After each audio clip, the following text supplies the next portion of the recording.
PSG Fan TV, bonsoir à tous, bonsoir Miguel. Salut Onup. Alors on avait l'habitude d'un PSG avec un peu plus d'intensité dans leur match. Étonnamment ce soir, j'ai pas trop ressenti ça vers le milieu, la première heure de jeu. C'est vers la fin, vers les 10 dernières minutes, à partir du deuxième but où on approchait de l'égalisation, où on a senti un peu d'intensité. Est-ce que tu partages cet avis? Oui, totalement. On va dire quasiment pas d'intensité. Malgré, comme d'habitude, une possession de balle assez conséquente, quasiment 70%. C'est dû à quoi ça? Ce manque d'intensité qu'on avait l'habitude d'avoir? Là, on est un peu retombé dans nos travers. Okay. Manque d'intensité, pas assez d'initiative, notamment dans le secteur du milieu de terrain. Donc c'est le milieu qui a péché. Le péché, et on a eu des joueurs défaillants, notamment le côté droit. Je dis pas Hakimi, parce qu'Hakimi il a fait son match, rien à dire. Okay. Mais Solaire, son implication côté droit, à cause de lui, Warren Zaïre qui était en 6 était obligé de compenser parce qu'il ne faisait rien. Et on a eu le très mauvais visage de Dembélé ce soir. Donc malgré des dribbles et tout ça, mais la finition, Coco, il faut travailler, c'est plus possible. Depuis que tu es à Paris, tu n'as pas cadré une seule frappe. Et pourtant, tu as eu des opportunités, que ce soit à Toulouse, que ce soit contre Lens, et que ce soit contre, comment il s'appelle, Lyon. Et ce soir, c'est trop, il faut travailler. Parce que tu as 2 matchs très importants, mardi et dimanche prochain. Et je te rejoins quand tu as dit sur l'intensité. Dans les courses, est-ce que tu as vu des dépassements de fonction de la part du milieu de terrain? Très peu. Les relances, est-ce que tu as vu les relances en avant avec... Quand tu as dit l'intensité, il n'y a pas seulement dans la course, dans les passes c'était très molle. Pardon, excusez-moi, très molle. Très molle. Tu sais, des ballons qui vont à 2 à l'heure, sans vie.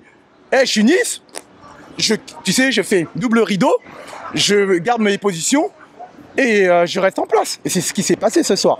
Alors on a beaucoup critiqué donc Ousmane Dembélé, ainsi que malheureusement une nouvelle fois Carlos Soler. Mais est-ce que là ce soir, Gonzalo Ramos, qui avait sa chance ce soir, est-ce qu'il a marqué des points selon toi? On va dire c'est le début, mais pour le moment c'est un peu timide, mais aussi je vais être un peu plus indigent, pas assez servi.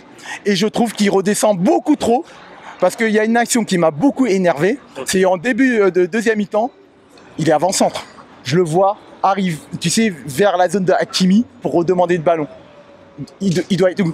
Et c'est qui était le milieu de terrain dans la zone d'Hakimi? Donc Carlos Soler. C'est ça que tu... Et Carlos Soler, il était au milieu de terrain comme ça. Je l'ai vu, Donc, Gonzalo Ramos, son travail, c'est d'être le premier joueur en ligne offensive. Il doit jamais redescendre à 20 mètres de nos buts. Et ça, c'est pas bon pour Gonzalo Ramos parce que tout le monde va dire ouais, il est timoré, tout ça, mais c'est pas son rôle d'aller là.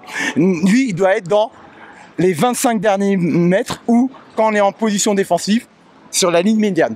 Tu vois, quand on fait la comparaison par exemple avec Asensio, où on semble que la complémentarité se lie avec les trois joueurs offensifs, est-ce que finalement quand on analyse un petit peu son jeu et son apport, Gonzalo Ramos correspond au jeu parisien et surtout à la politique de Luis Enrique? Ouais, mais aussi pour Gonzalo Ramos, il faut des centres. Est-ce que tu as vu des centres Depuis des saisons, on en parle qu'il n'y a pas trop de saisons. En fait, la seule occasion, c'est encore Hakimi, parce que Hakimi, il faut saluer, quand il fait un bon match, il faut le saluer. Il fait un superbe centre, c'est en première mi-temps, un centre sur Gonzalo Ramos, et Gonzalo Ramos, il fait une tête, et aussi, c'est là où je lui en veux un petit peu sur cette action, il subit, il attaque pas le ballon, parce que le Niçois, pour une fois, rate son marquage, il est devancé, et il subit la tête. Il doit avancer, tu sais, le geste vers l'avant. Et elle passe de peu à côté. Si, il a le geste, tu sais, pour attaquer et marquer. Mais je trouve qu'il est pas assez servi et il redescend beaucoup trop bas. Et ça, c'est pas beau pour un 9. Un 9, il doit être dans la zone de vérité. Ok, à l'approche de Dortmund maintenant, est-ce que pour toi, cette défaite est inquiétant? Je vais pas dire inquiétant, mais ça montre des signes pour moi positif pour Dortmund. Parce que malheureusement, on était sur une bonne dynamique. Je trouvais qu'un Paris qui maîtrisait bien son sujet lors des 2 derniers matchs. Et là, comme je t'ai dit au début de la vidéo, on retourne dans notre travers. On a donné beaucoup trop d'espace à Nice, notamment à Mofi. Et Mofi s'est régalé ce soir. J'ai trouvé le milieu pas du tout compact. on va pas seulement le milieu compact, mais même l'équipe. J'ai trouvé qu'il y avait trop d'espace entre les lignes. Et c'est ce qu'on reprochait au Paris Saint-Germain les dernières saisons. Je pense que Luis Enrique, quand il va revoir à froid le match, il va être très furieux parce que de ce que j'ai vu de ma tribune Auteuil, j'ai vu comme ça, sur tout le terrain, j'ai vu beaucoup trop d'espace entre les lignes et pas assez d'accompagnement quand on attaquait surtout. J'ai trouvé nos attaquants beaucoup trop isolés en situation offensive et même défensivement, à chaque fois, nos défenseurs étaient toujours en 1 contre 1. Et c'est pour ça que Mofi a eu beaucoup d'autres opportunités pour marquer. Et comme par hasard, il a marqué 2 buts et une passe d'ess.